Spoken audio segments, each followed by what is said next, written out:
Hi, and welcome to Finding Your Flow, the podcast. My name is Jen, and I'm your host. I'm an intuitive business advisor, founder of the School of Intuitive Leadership, and United Nations consultant. I help entrepreneurs find the path of least resistance, make the biggest impact, and experience exponential success. This podcast is about learning to trust your gut and take intuitive leaps forward towards the expansive life that is calling you inside. In these episodes, I will be inviting you to intuitively lead and live your most aligned and expansive life. We will talk about what it looks like and feels like to listen to our intuition, which comes through the channel of our right brain, and how to take action on it, which happens in our left brain. My mission is to help you navigate your business and life with your most important asset, your intuition, get unstuck, and take leaps that will allow you to bring your visions and yearnings to life. I want you to leave with aha moments, deep insights, clarity on your next steps, and more importantly, a reminder that the solutions and clarity you are seeking are right inside of you. Make sure to connect with me over at jenniferjaneyoung.com and join our community at theschoolofintuitiveleadership.com. Hi, everyone. It's Jen, and I'm super excited to share with you today a really incredible interview with Berthiaume, who has become a dear friend of mine. And the reason why I love her story is that we really dig into what it looks like when we do not say yes to our yes, what it looks like when we don't listen to our intuition, and how essentially our intuition just never gives up on us and will continue to speak to us louder and louder. And we all go through these moments in our lives where we kind of feel like everything is falling apart or breaking down. And these moments can be like really scary, but they're always leading us towards something really important. And this is really kind of the essence of Ali's story of following her gut and really trusting her intuition towards a path that was really unconventional, and to follow a nudge that she had been feeling since she was a little girl.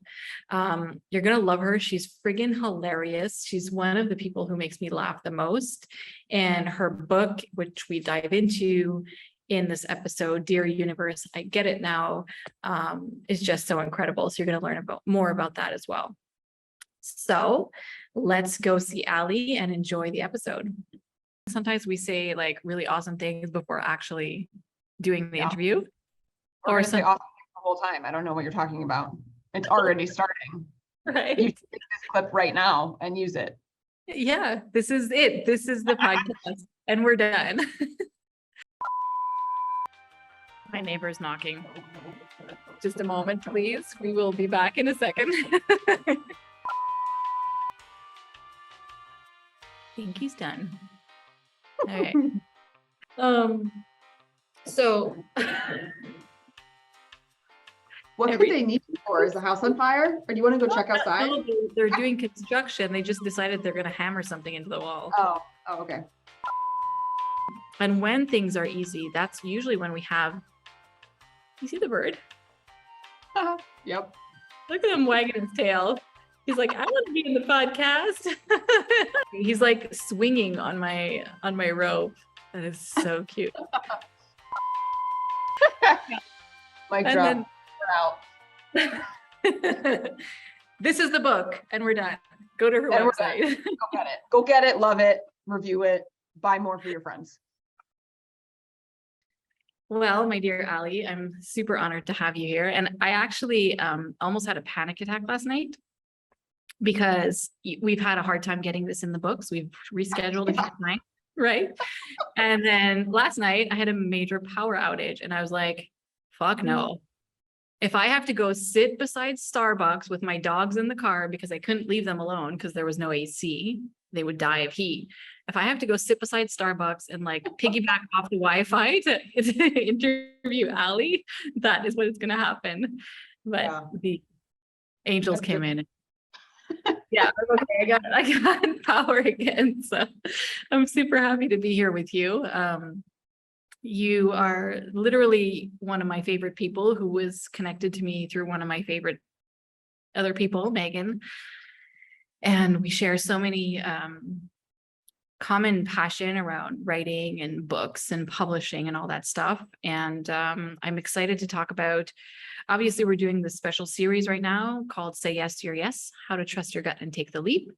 And so I want to just kind of dig in and talk about how you were led to this incredible book that you wrote, and just kind of your journey of like moving into entrepreneurship and any of those intuitive nudges that came through. So thanks for being here. Oh my gosh, thanks so much for inviting me. It's so funny that you said like you were panicking last night, because this morning I was like, do I have the time right? Like I kept like double checking my calendar as if it was going to magically move itself to some other like half-hour slot or whatever. And then a team member was like, you have that podcast this afternoon, right? And I was like, oh no, it's like the time where you think that you packed your keys, but then all of a sudden you think you didn't get your keys, even though you just looked for them. So we were right there, like in sync, like, is this going to happen? Is this happening today? I'm glad it is happening, that we're here, and there's some cool shit to talk about. We do. We have some super cool shit to talk about. Okay, so tell me first, like, what were you doing before? Okay, what are you doing now in your business? Let's just talk a bit about the work you're doing now. Yeah, so now in this iteration of my business, I am a book coach and ghostwriter.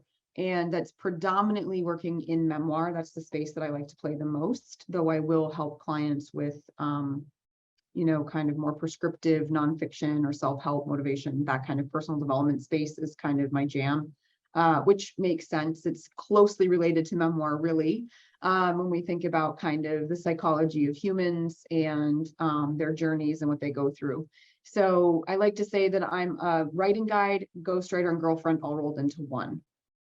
Yes. And I like to say that you're my book coach, my ghostwriter, and my teacher person, because you are like, I'm publishing a small book soon, but I have this memoir book in mind. And I'm like, yes, when I have the power to do that, Ally's going to be my person. Yes. Oh, yeah. It makes my heart happy. Yeah. I would love to usher you along to the page and say, you can do it.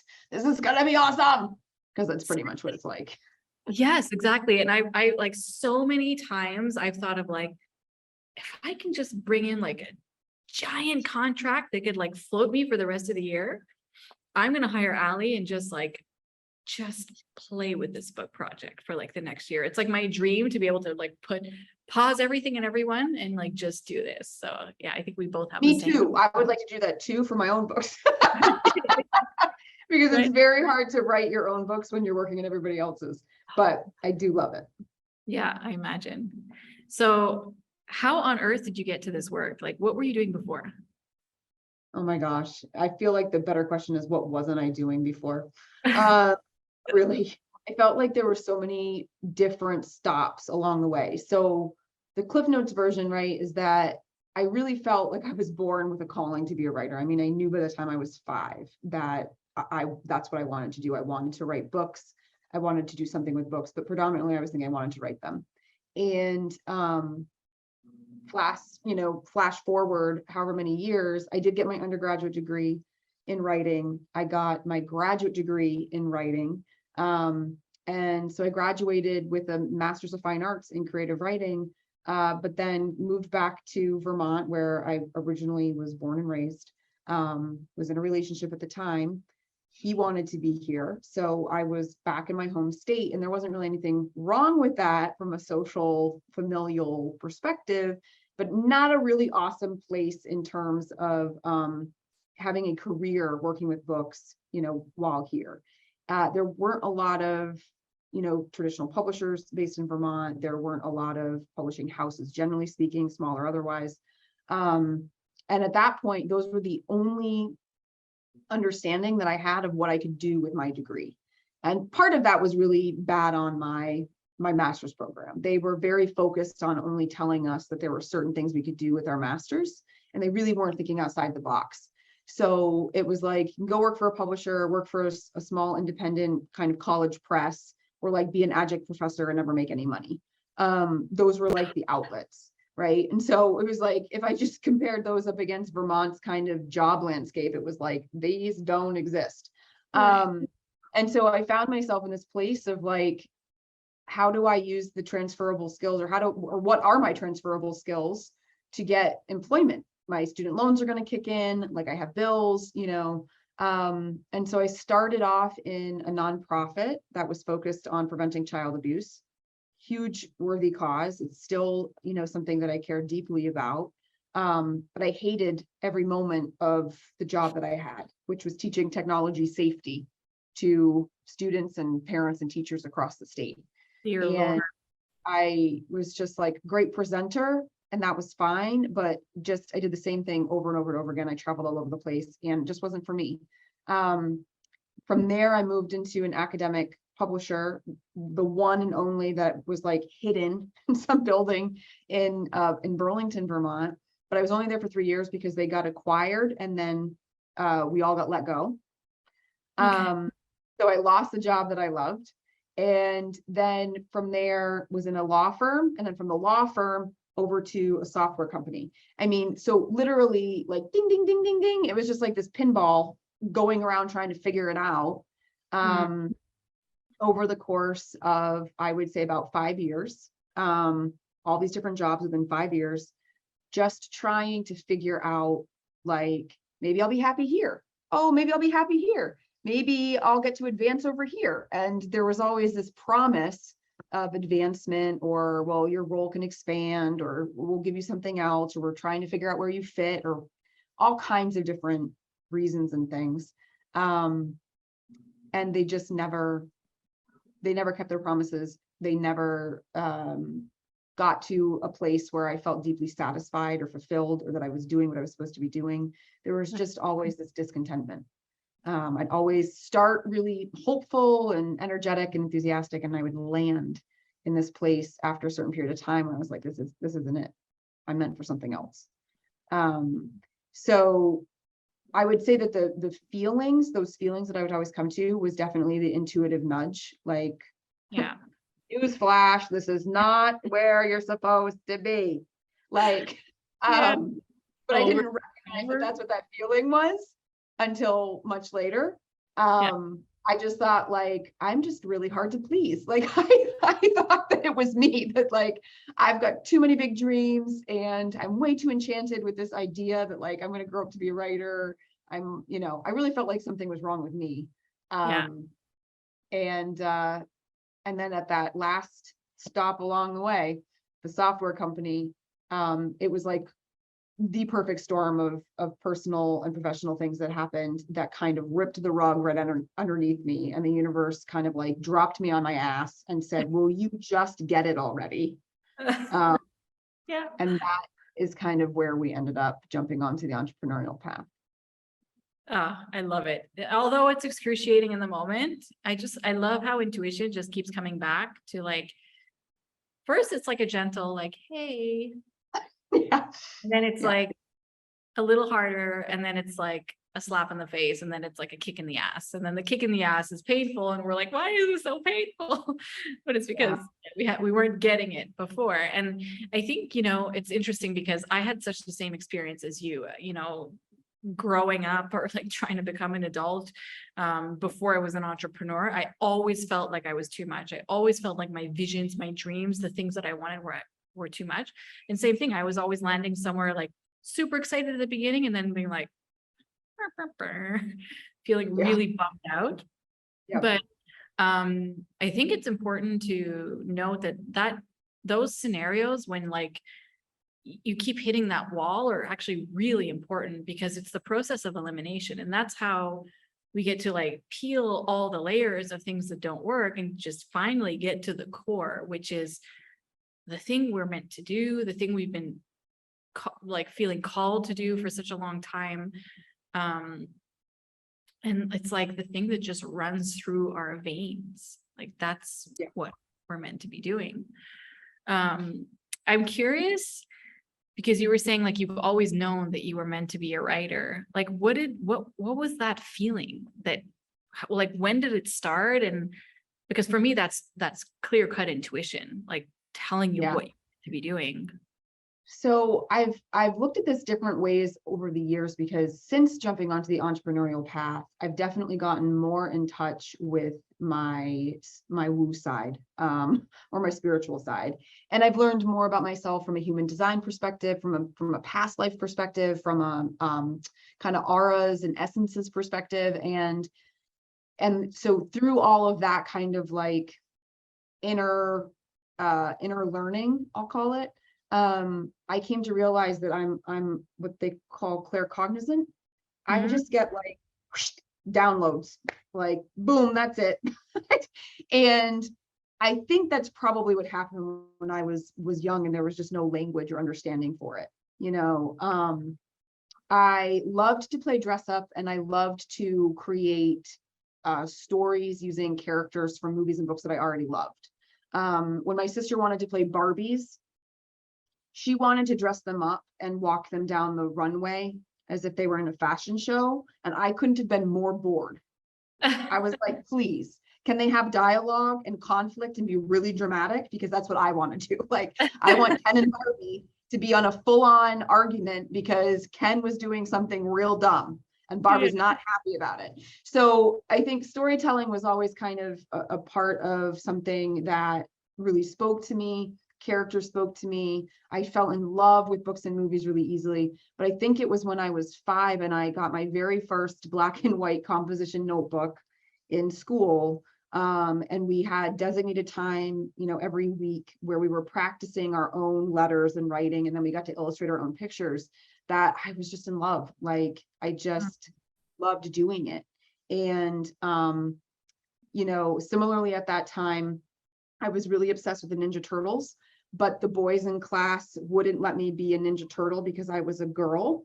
And Yeah. we could talk about that separately, but that's a totally different topic. I But love my way through that was to create my own like comic books or stories of the Ninja Turtles and creating the storyline and the plot that they were going to follow, and then bringing it back to school the next day and being like, this is how we're going to play, so if you're not going to let me be a turtle, I'm basically going to tell you what today's storyline is and we're going to act that out, and you're going to do it this way.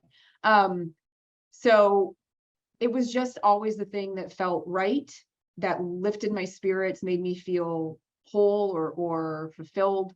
It was just always this like, what are you going to be when you grow up? A writer. Like, it was just this very distinct, this is it. And I think what's unfortunate is between point A of knowing that and point B of actually doing it, there was a lot of doubt along the way. Some put there by myself, but a lot put there by other people, which then only encouraged my own self-doubt. Because other people couldn't understand how I could know, how I could be so determined or persistent about this, that wasn't practical, et cetera, et cetera. I'm having a massive download for you right now, but I'm gonna have to tell you after because I don't want to drop this on the podcast, but I'm getting like, remind me after the podcast to share this insight with you. I'm like channeling something really exciting, but we will get to that at the end. So I love what you just shared, because I always tell my clients or just any business people like that I chat with when we're talking and they're feeling disconnected or like not sure what their path is or what they're supposed to be doing, I always ask them, like, what did you do when you were a kid? Like, what did you love doing? What just came naturally to you? Because, we still have that thing in us that comes naturally to us, but now we have the brain of an adult, which is like left brain, controlled mostly. And we forget like this thing that we used, like that we've always just done so naturally. And, this is what I talk about a lot at the school, is like the right brain, the left brain, and how, intuition comes through the right brain. Kids are in their right brain. They live in the right brain, which is why they're always having so much fun. It's like, they don't need to function. Like, they don't need the left brain so much because the adults are taking the role of the left brain. But I think it's something really interesting for anyone to reflect on, of like, what did I do when I was a kid? What did I love, like, just digging into and I would get lost in for hours. And that's just generally as simple as that. Like, that's the thing that we're here to do. Then, the more challenging or maybe creative side of that is to like figure out how to turn that into a business or a career or monetize it so that you can actually keep doing it. But I love how I love how you were led to that. Okay, so let's talk about this freaking incredible book that I love. This okay, so your book is called Dear Universe, I Get It Now, Letters on the Art and Journey of Being Brave and Being Me. Mhm. I mean, this is clearly what you've just been talking about, is like just being Yeah. brave enough to follow your path. This book, it has a very, very specific purpose in my life. I pick it up when I'm feeling like shit. Yes. It's my therapy book when I'm feeling like shit and I think life sucks and everything's breaking and I'm doing everything wrong. I'm like, yep, I need to pick up Allie's book. And then I'm like 2 sentences in and I'm like hysterically laughing about myself on my soapbox. Yeah. So There are those little funny nuggets, and then there's like the other ones that are like, weep worthy. yeah, but there's all of it. That's what I love. So one of the reasons why I pick this up when I feel like crap is because one, the weepy parts remind me of my humanness.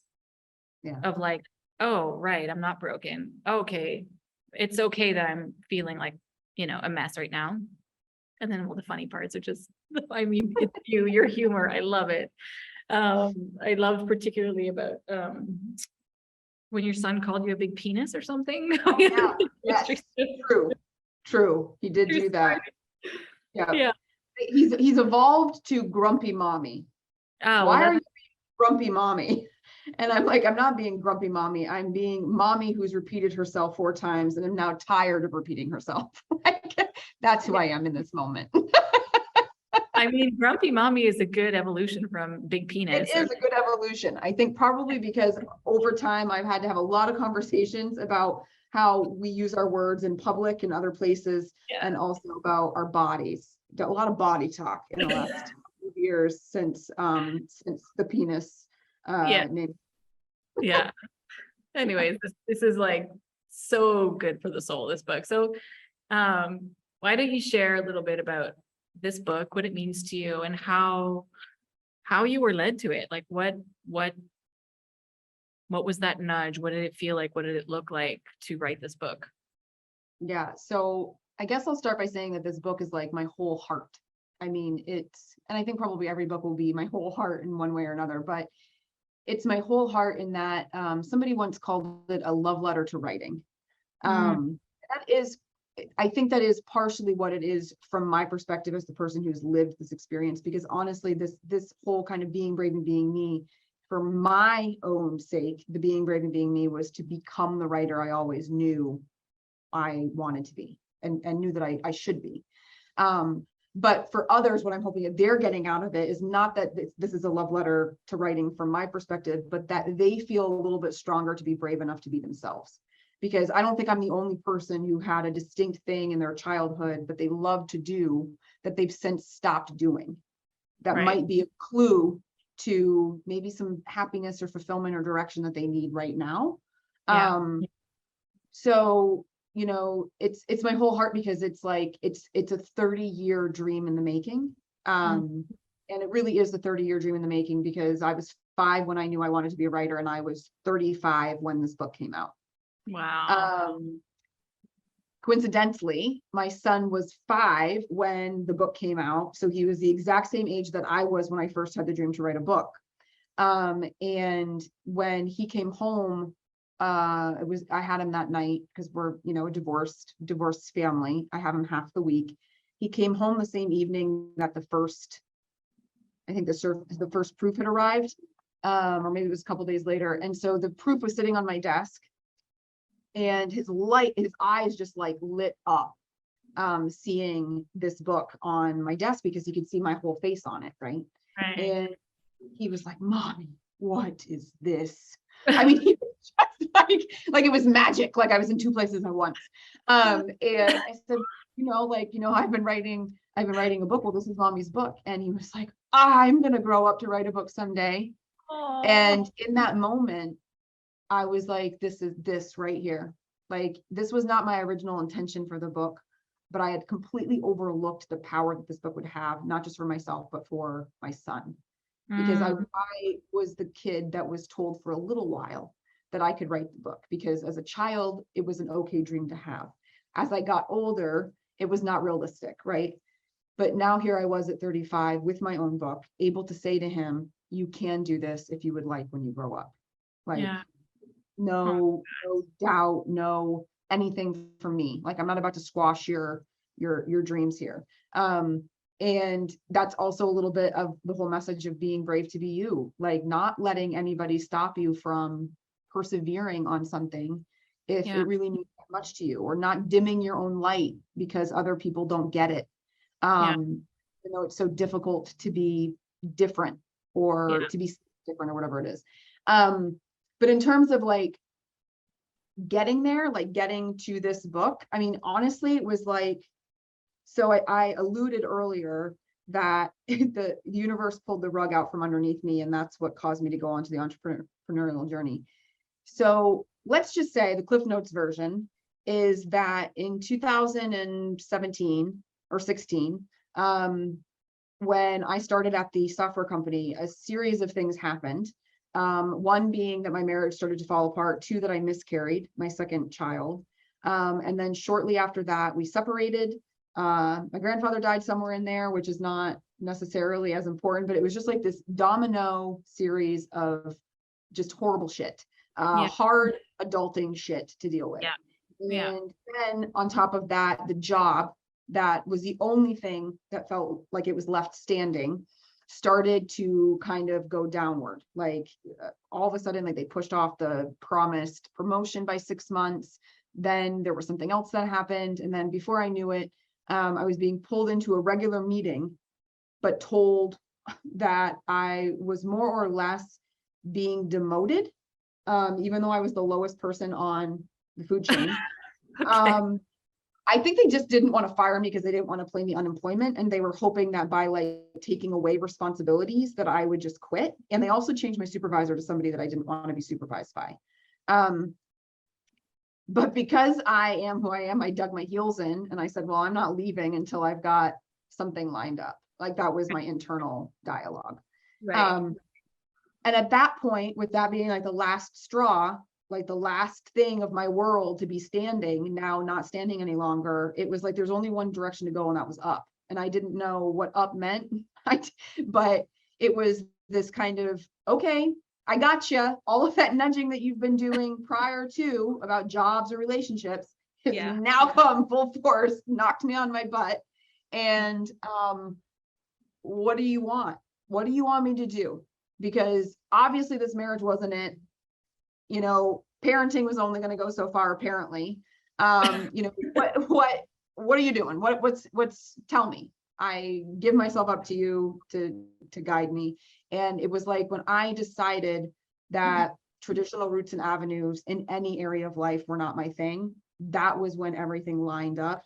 And we had a new domino effect happening of all sorts of opportunity and wonderfulness.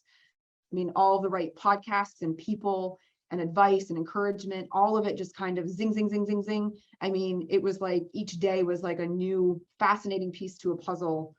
And I didn't have the picture, but I could feel that something was shifting and changing. And eventually what ended up happening was I got introduced to somebody who trained people to run their own virtual assistant businesses from home.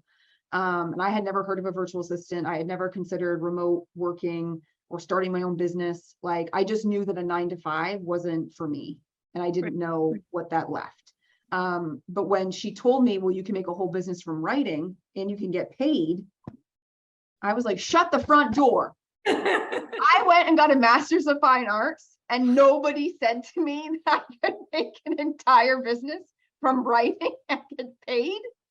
I mean, I had one free conversation with her. I spent thousands of dollars on my master's. I was a little bit pissed, to be perfectly honest. Yeah.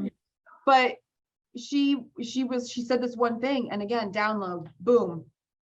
Next day, I signed up for the program, put it, paid for it with part of the sale of my marital home that, that I had gotten, and was all of a sudden on this path to start my own business. And all have to be based on writing. 6 months later, I had 2 months of living expenses saved up. That was it. Gave my notice, walked out of my day job, on a wing and a prayer, and 2 months of living expenses.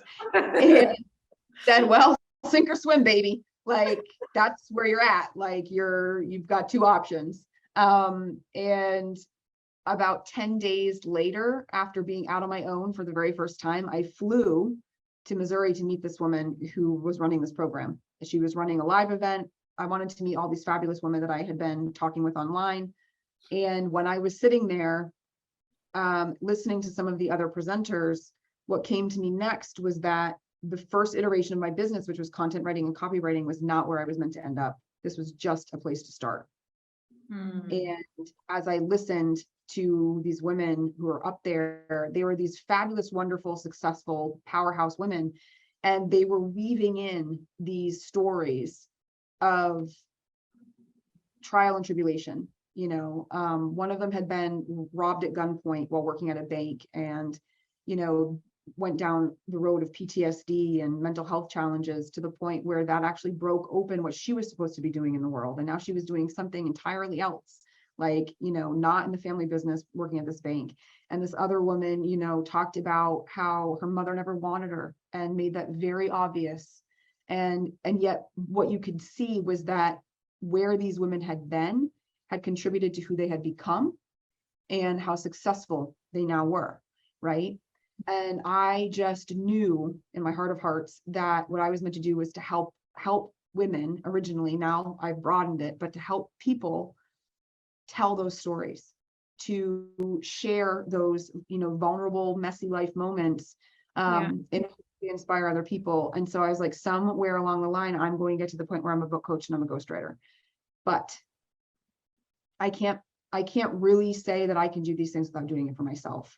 And that was when I knew I needed to write my own book. I needed to honor my own stories. I needed to show people what I was capable of. I needed to put my masters to use. I needed to do it for me, to not just continue to talk and give it lip service that this is what I wanted to do my whole life. I want to write a book, but to actually do it.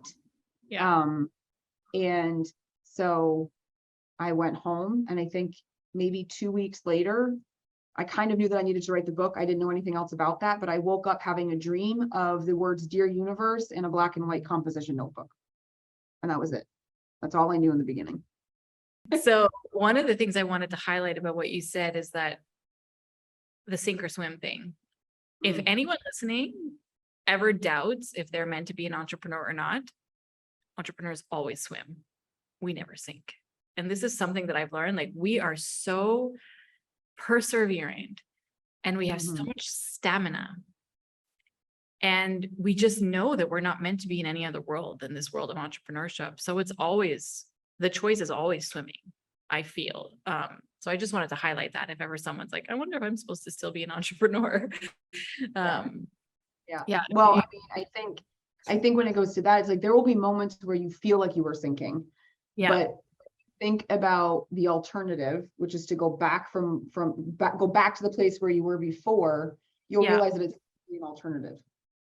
Which the only place is to swim. It's just a matter if you're doggy paddling for a little bit, or if you're going to go for like a full breath, you know, stroke. Exactly. You know, so I think entrepreneurship really is, it's riding the wave and being comfortable with falling off balance and getting back up on the board. Yeah, absolutely. And what's interesting about the story you just shared is like you clearly had a tower moment, which the tower card in tarot is one of the scariest cards. It's literally like a building that's burning and like people are throwing themselves out of it. It actually, it's like really scary. Every time I look at the card, I get this, like, it actually looks like one of the scenes I remember seeing with when the Twin Towers went down. There was like, I don't know if you saw that scene with one of the people jumping out. Like, that's literally how that card makes you feel. It's so scary. But unlike the Twin Towers, the Tower card is actually probably one of the most beautiful cards in the deck, because it is literally a moment where life is doing you a favor by trashing everything that cannot move forward with you, that is not meant on your path, that removes like anything that is not aligned. The only thing I want to maybe put a parenthesis around is like losing the baby, because I think that that's a whole other topic, but everything else in the story you shared, I feel like was really a moment in life where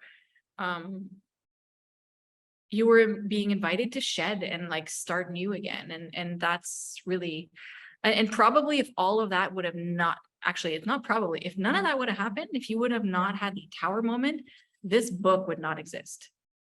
Probably. No, I think about that all the time, actually. Like, gosh, where would I be now if X, Y, or Z hadn't happened?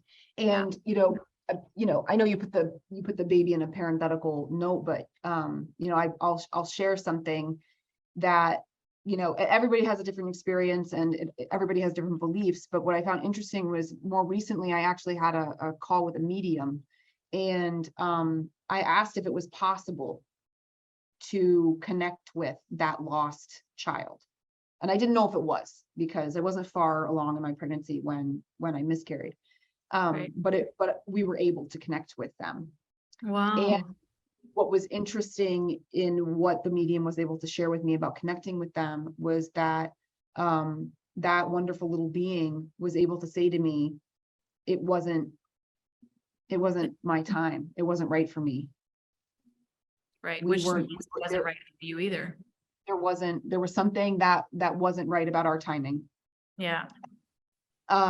And so a lot of like, so, don't feel, kind of like, don't beat yourself up. Don't feel like you did something. Don't hold shame or guilt around, my life not coming into the world.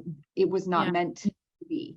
And I personally was like, wow, like, knowing where I am now, knowing some of the things that happened around that time period, the direction that I ended up going, and I can really honor that and see how life would have been different. Divorce life would have been different. Mom life would have been different.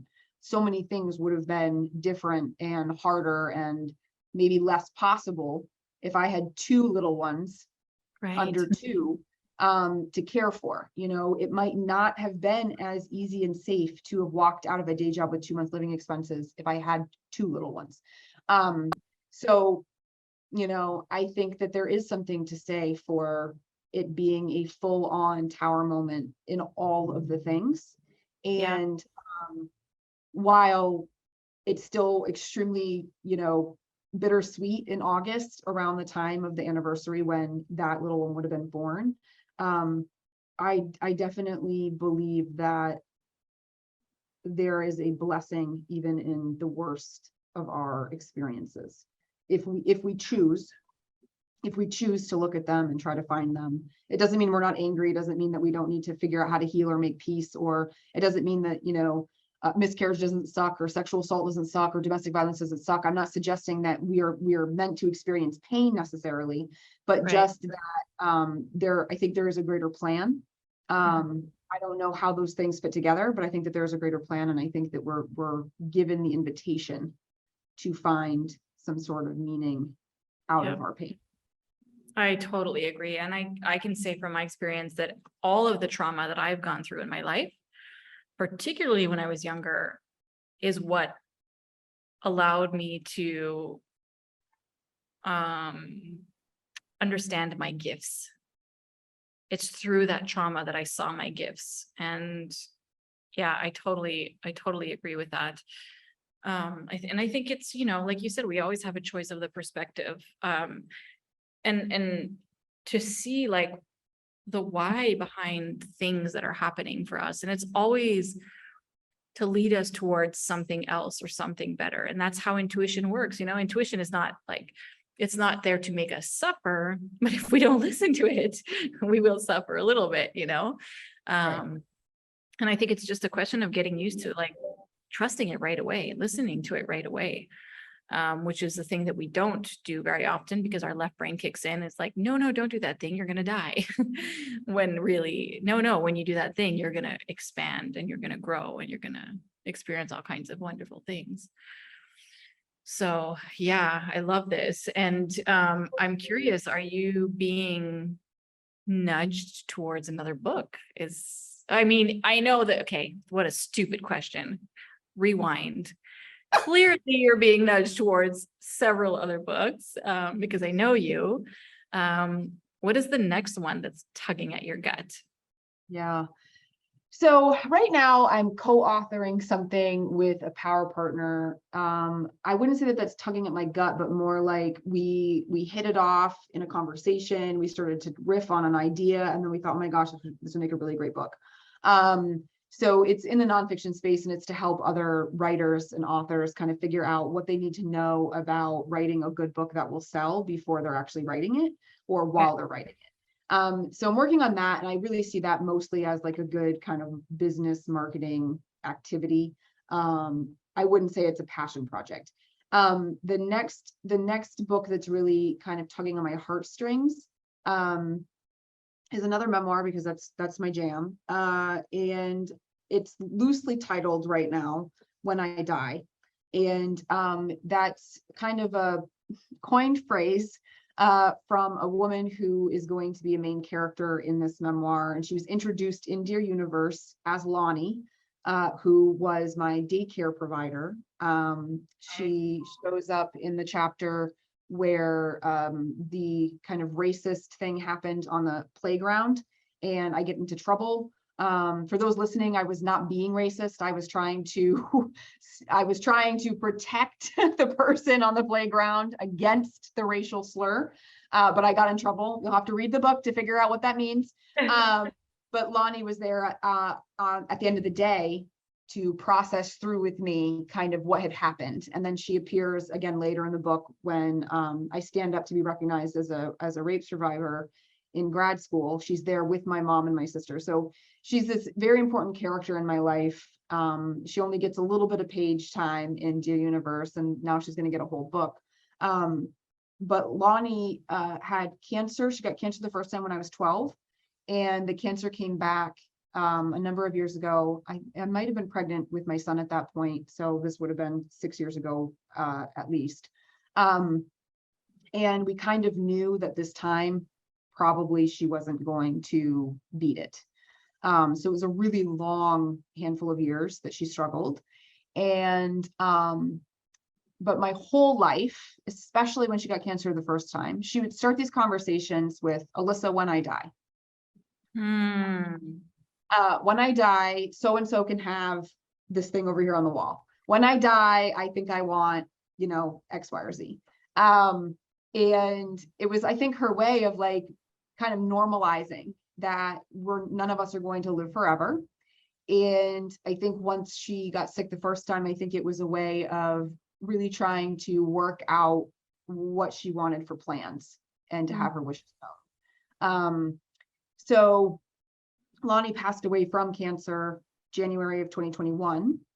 But I was with her every single day for that last week. Wow. And it was a really powerful experience. It was a real testament to the bond that we shared, to the role that we each played in each other's lives in different ways. She's known me since I was 6 weeks old. That's when I started going to daycare. So she's literally in my photo albums as frequently as my own parents. So it's like, I like to think that it's going to be Joan Didion's Year of Magical Thinking meets Tuesdays with Maury. Maybe not quite as funny and punchy as Dear Universe, but I think heartfelt and warm, and truly a spotlight on what our greatest of friendships and our greatest of bonds, bring to our life and to our death. Oh my God. Please write that book. I'm like literally all fuzzy inside. I just want to read that book. It sounds amazing. And she sounds amazing also. Writing, books, publishing, all of it is just, and I love this idea of like, you were saying at the beginning how like everybody has a story, and like just pulling those stories out of people it's so inspiring and powerful. And like, that's life. Like, this is life. People's stories are life. And I know that for me, I often get lost in a book where someone is really talking about their life, memoir style, because I feel like right now we're just so pulled online and social. Well, I've been trying to disconnect lately, but like social media and online and like all of this surface level stuff that's being vomited at us every single day. that doesn't reflect the real life of human beings on the planet, you know? And so it's so nice to dig into real life stories. And this is what I love about your book. It's so, I don't feel like I really don't feel like you wrote it from your head. I really feel like you wrote it from your heart, because it feels like we're just sitting down having coffee and you're talking to us. And I don't feel like you overthought this book at all. It was just really raw and honest, and it's so fluid reading it. So yeah. So it's interesting that you say that. I'm so glad that that's the way it comes across, because what always was surprising to me while I was working on it was that it felt easy.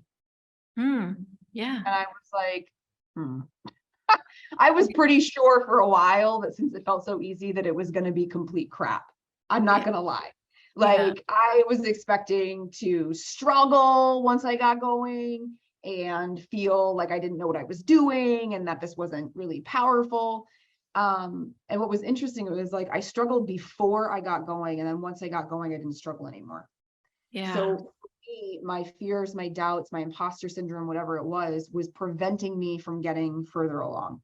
Once I kind of conquered that and figured out, well, what is all of that about? And it actually took me going to Utah and taking a week-long, I think it was a week, kind of intensive with an intuitive who helped us really understand our auras and essences and how we function in the world, and our shadow side and our light side and all of our gifts and that kind of thing, that I was able to break through these blocks that I was having in my own creative work and develop a framework for writing Dear Universe.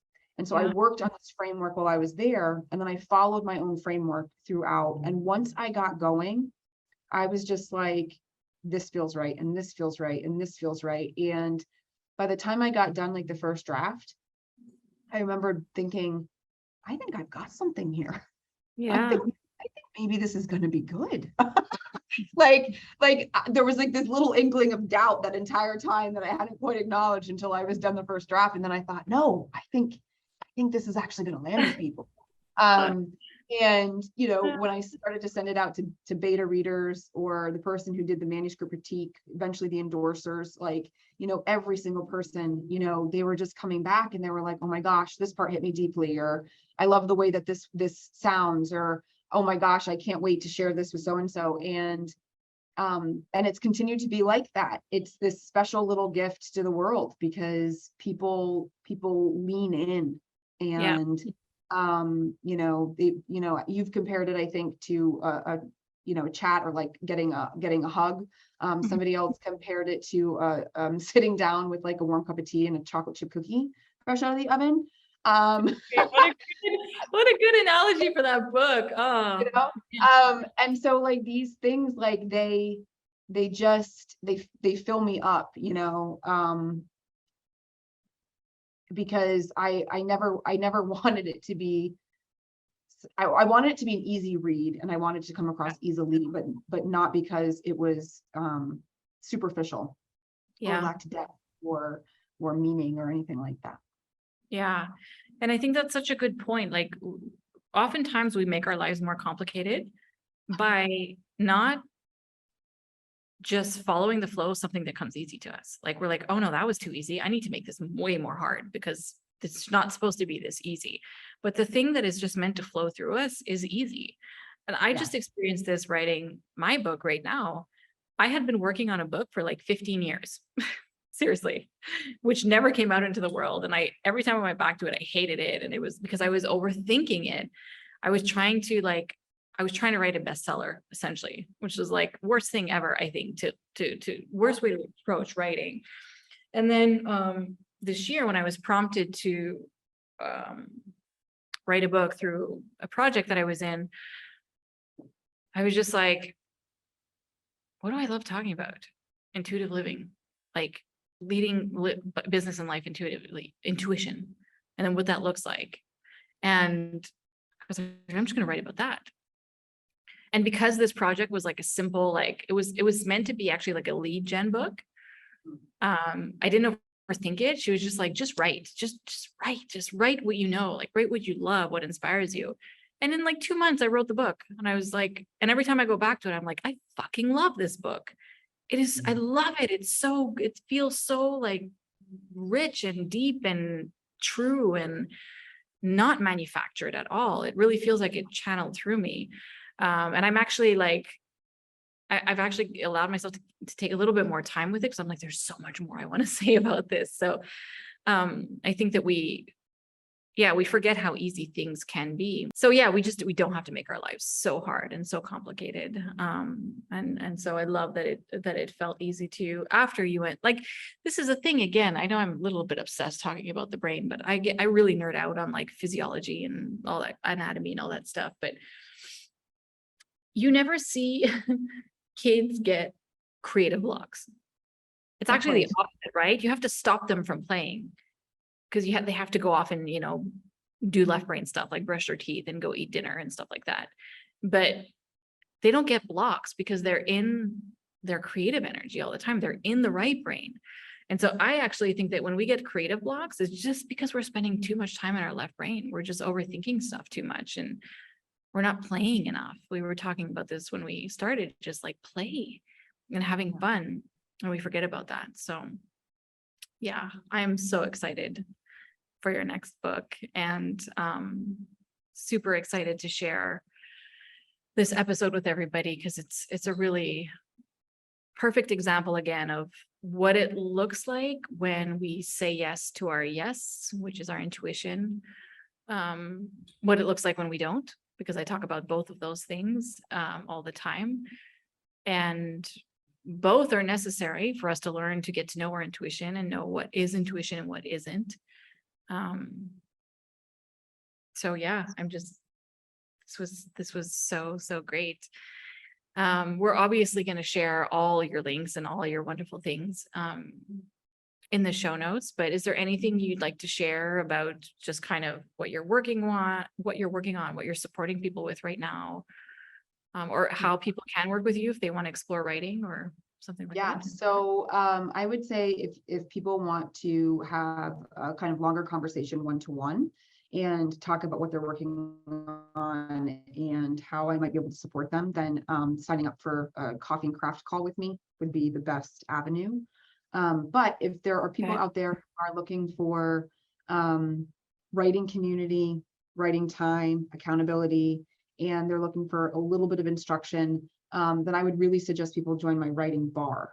That is 3 times a month. We meet for an hour at a time at different times throughout the month so that we catch people's different schedules and time zones.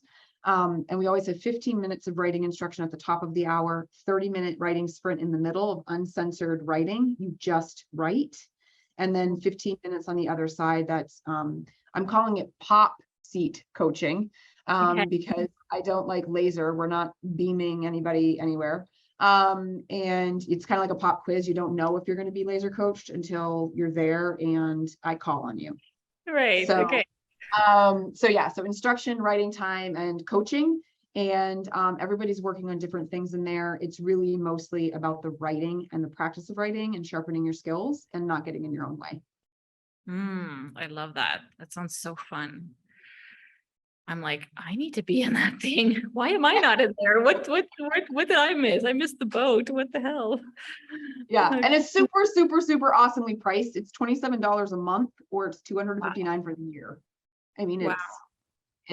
and you're getting like tons of value. I mean, it's just amazing. Okay. Yeah. I'm in. Raising my hand. Yes, I realized lately just how much I love writing. Like I didn't realize how much I loved it. And I actually got some feedback lately, and I'm like, oh, I'm actually good at this. Like people are like impressed with my writing. So yeah, and it's just such a nice escape. I love writing. It's so therapeutic, and yeah, it's really good. Well, my dear Ali, thank you so much for hanging out with us today and sharing your story. I know it's going to be super heartfelt for many people. And, you and I are connected all the time. So we will continue to see each other for sure. And we will put all the links in the show notes of the podcast so people can go find you and follow you.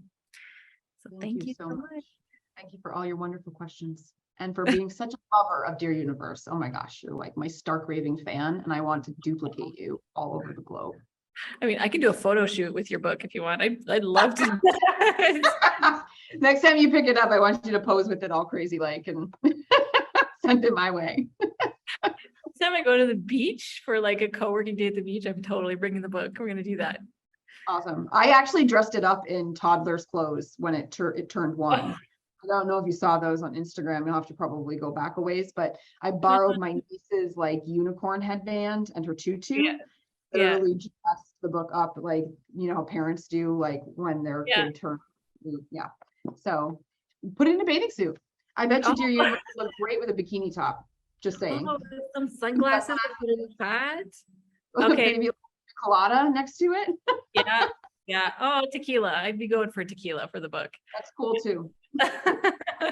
All right. This is happening. I will send you a photo of your book dressed up Mexico style. I love it.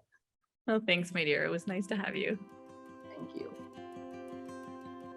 Thank you so much for spending time with me on the podcast today. If you want to join us in leading your business and life intuitively to experience more ease, flow, and growth, check out the schoolofintuitiveleadership.com. I want to leave you with this little bit of wisdom. The actions you're not willing to take or the decisions you're not willing to make are the ones that will change your life. Trust your intuition, take the leaps, follow what you know to be true, even if it's not always easy or convenient. Because doing this will always bring you where you're meant to go next and allow you to step into the highest expression of who you came here to be. Your feedback and support means so much to me, so if you have a moment, please share your thoughts about the podcast by leaving a review or a testimonial. And if you're inspired, please share this episode with your friends and your community. I'll see you on the next episode.